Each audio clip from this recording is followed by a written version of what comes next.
Et enfin, vous clôturez par une conclusion. Comment se matérialise la conclusion dans la forme? Eh bien, c'est une double rupture. D'abord, une rupture dans le ton, où vous allez adopter un ton généralement plus grave que le reste de votre plaidoirie, puisque nous arrivons à la fin. Cela peut commencer d'ailleurs par l'interpellation du jury. Chère Assemblée, Monsieur le Président, puis après, vous commencez votre conclusion.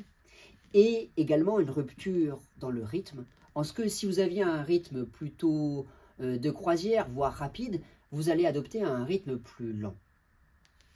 En ce qui concerne le fond, la conclusion n'est pas qu'un simple récapitulatif. Évidemment, il faut reprendre certains arguments clés, les plus percutants, mais il faut aller au-delà, car la conclusion, ce sont les derniers mots que vont entendre votre auditoire au même titre que l'accroche. Ils devront être percutants.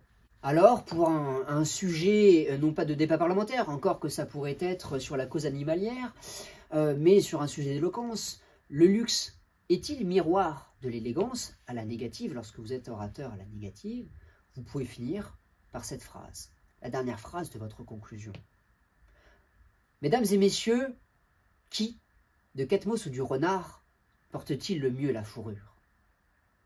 Cette dernière phrase qui se veut provocante, percutante et qui bouleverse l'auditoire dans ses propres valeurs, remplit son rôle de conclusion en ce qu'il vient percuter une dernière fois et en ce qu'il permettra à l'auditoire de se rappeler du discours par cette simple phrase.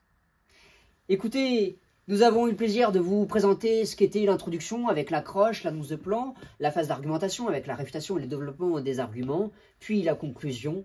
Nous n'avons plus qu'à vous souhaiter bon courage pour les prochains matchs de débat parlementaire, plaidez, et n'oubliez pas, nous ne naissons pas orateurs, mais nous le devenons. À bientôt.